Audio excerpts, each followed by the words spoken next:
কেমন আছো তোমরা? আশা করি সকলে ভালো আছো। আগের দিন বলেছিলাম যে তোমাদের এটা শেষ হলে পরে লেসনটা টেক্সট থেকে প্রশ্নোত্তরগুলো করাবো এবং আউটসাইড দিয়ে কিছু করাবো। তো আজকে সেটাই নিয়ে চলে এসেছি। দেখো, প্রথম প্রশ্ন, বেমানান শব্দটি খুঁজে বের করো। ওগুলো দাগ দেওয়া আছে, তামা, কাঁসা, পাথর, লোহা, লোহাতে দেবে। তারপরটা আছে ঘোড়া, হাতি, গন্ডার, ষাঁড়, ঘোড়াটাতে দেবে। কালীবঙ্গান, মেহেরগড়, হ্যাঁ, বানাওয়ালি, ঢোলাবিয়া, এটা মেহেরগড়ে দেবে। তারপরে আছে নিচের বাক্যটি কোনটি ঠিক কোনটি ভুল। ঠিক আছে, লিপির ব্যবহার সভ্যতার একটি বৈশিষ্ট্য, এটা ঠিক হবে। মেহেরগড় সভ্যতা আবিষ্কার করেছিলেন দয়ারাম সাহানি, এটি ভুল। হরপ্পা সভ্যতা প্রাক ঐতিহাসিক যুগের সভ্যতা, এটাও ভুল। হরপ্পার মানুষ লিখতে জানতেন, এটা ঠিক। তারপরে আছে তোমার সঠিক শব্দ বেছে নিয়ে শূন্যস্থান পূরণ করো। হরপ্পা সভ্যতার বাড়িঘরগুলি তৈরি হতো কি দিয়ে? পোড়া ইট দিয়ে। তারপরে হরপ্পা সভ্যতা ছিল তোমার তামা ও ব্রঞ্জ যুগের সভ্যতা। তারপর আছে ভারতীয় উপমহাদেশে হরপ্পাতে প্রথম নগর দেখা গিয়েছিল। ঠিক আছে, তারপরে তোমার এই যে নিচে প্রশ্নগুলো আছে, এগুলো আমি বলছি তোমাদের।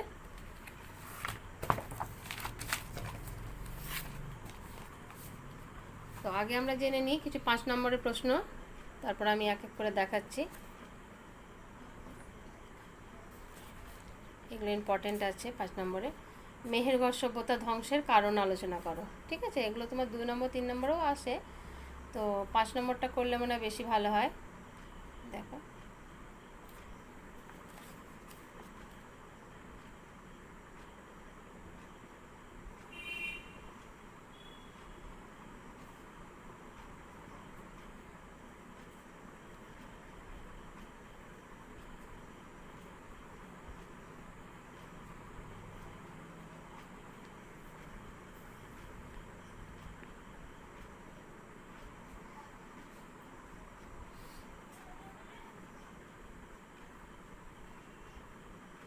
ধ্বংসের কারণও আছে তোমার প্রাকৃতিক বিপর্যয়, প্রথমটা।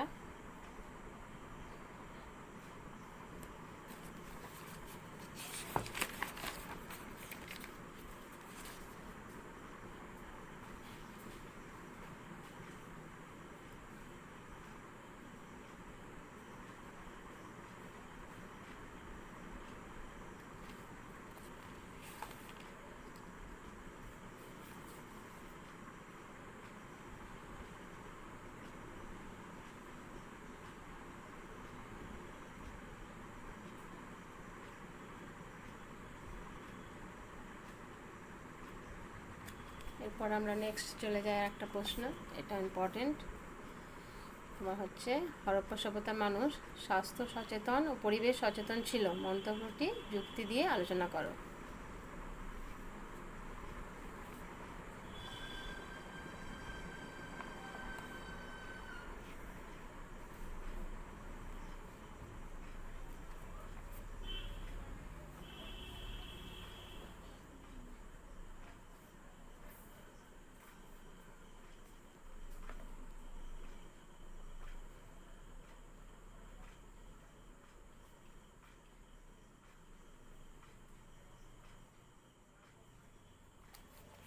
ঠিক আছে, আরও আছে, একটা বলে দিই। এরপর আমরা 2 থেকে 3 নম্বরে কিছু প্রশ্নে আসছি। যেমন এটা, তামা পাথরের যুগ বলতে কি বোঝায়? নতুন পাথরের যুগে ভারতীয় উপমহাদেশে পাথরের পাশাপাশি ধাতুর ব্যবহার শুরু হয়েছিল, তখন ধাতু বলতে তামা ও কাঁসার ব্যবহার ছিল। এ সময় তামা ও পাথর দুটোরই ব্যবহার হতো বলে এই সময়কে কি যুগ বলা হয়? না, তামা পাথরের যুগ বলা হয়। ঠিক আছে,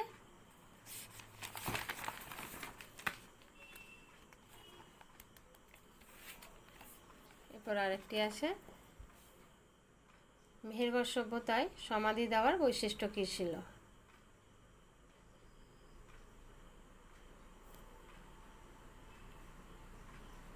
তিনটা এখানে পয়েন্ট করে দেওয়া আছে, তোমরা করতে পারো সাজিয়ে। এই প্রশ্নগুলো প্রায়ই আসে, রিপিট হয় এই প্রশ্নগুলো। আচ্ছা, নিচের প্রশ্নটি টেক্সটের, এর আগে তোমরা পাথরের যুগের মানুষের ইতিহাস পড়েছো, তেমনি জেনেছো মেহেরগড়ের ইতিহাস। আর এখন জানছো হরপ্পা সভ্যতা। ভাবো তো কীভাবে মানুষ ধাপে ধাপে পাথর থেকে নানা ধাতুর ব্যবহার শিখেছিল। এটা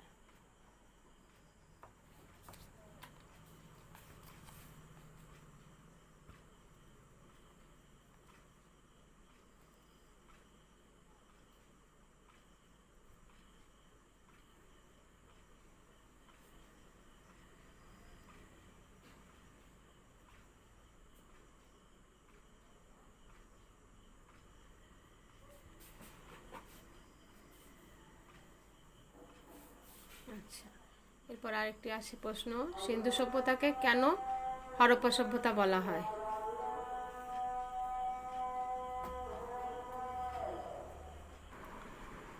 হ্যাঁ, এবার আরেকটি দেখো, সিন্ধু সভ্যতাকে কেন হরপ্পা সভ্যতা বলা হয়।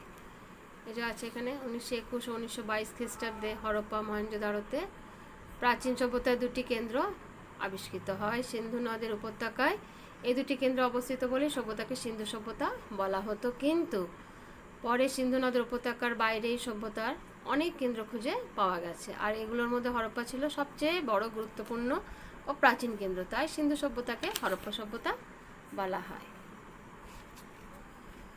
আর একটা আছে নিচে, এগুলো ইম্পর্টেন্ট, তোমার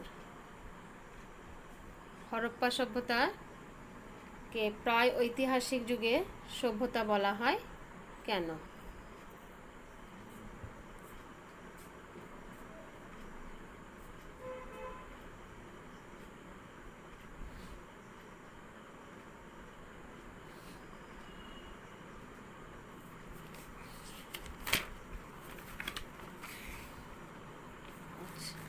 আরও প্রশ্ন আছে অনেক, এটাও মাঝে মধ্যে আসে, আমরা এর আগেও চ্যাপ্টারে পড়েছি। তোমার সিটাডেল বলতে কী বোঝায়, সিটাডেল কিভাবে তৈরি করা হতো? দেখো উত্তরটা বেশ সুন্দর দেওয়া আছে।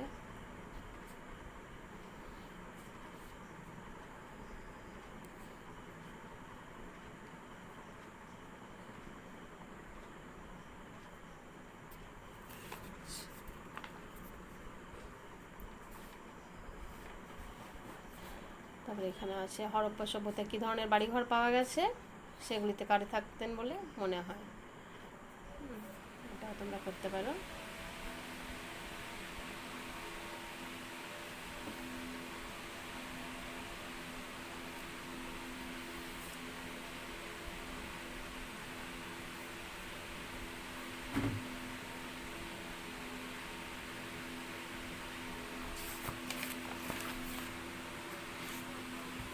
এখানে আরেকটা ইম্পর্টেন্ট প্রশ্ন যেটা আছে সেটা হলো মহেঞ্জোদারোর স্নানাগার সম্পর্কে কি জানা যায়?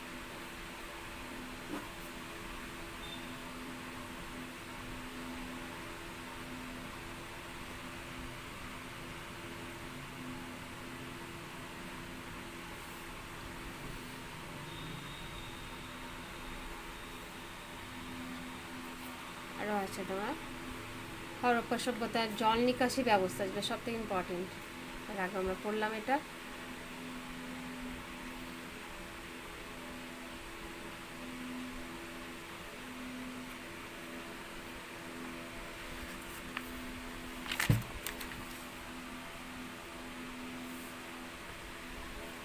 টেক্সটে আছে, দেখবে যে তোমার জানা কোনো একটি শহরের সঙ্গে হরপ্পা সভ্যতা শহরে মিল অমিল খুঁজে বার করো।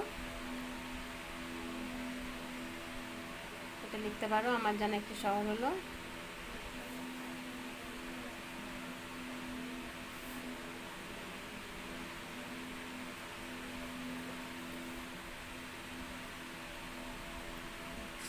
নিচে একটি প্রশ্ন, হরপ্পার অধিবাসীদের ধর্ম সম্পর্কে কি জানা যায়?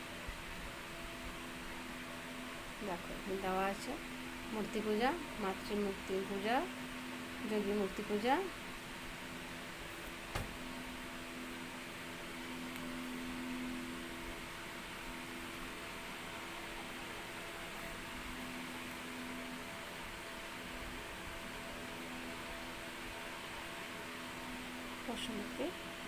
পশুমূর্তি পূজা।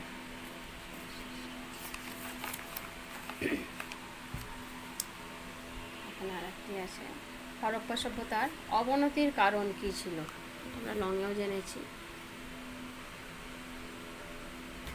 ছোট করে যদি বলা হয় তাহলে বন্যা, অনাবৃষ্টি, অরণ্য ধ্বংস, আর্থসামাজিক অবনতি।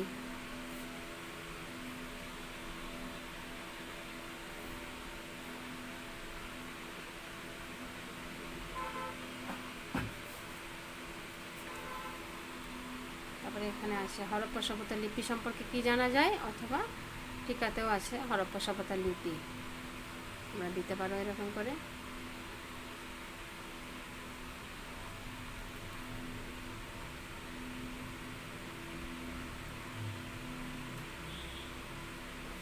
ঠিক আছে, তাহলে আশা করি এর থেকে তোমাদের অনেকটাই উপকার হবে। কারো যদি কোনো মনে প্রশ্ন থেকে থাকে তোমরা কমেন্ট বক্সে কমেন্ট করতে পারো। ঠিক আছে, তাহলে আজ এই পর্যন্তই থাক, ভালো থাকবে।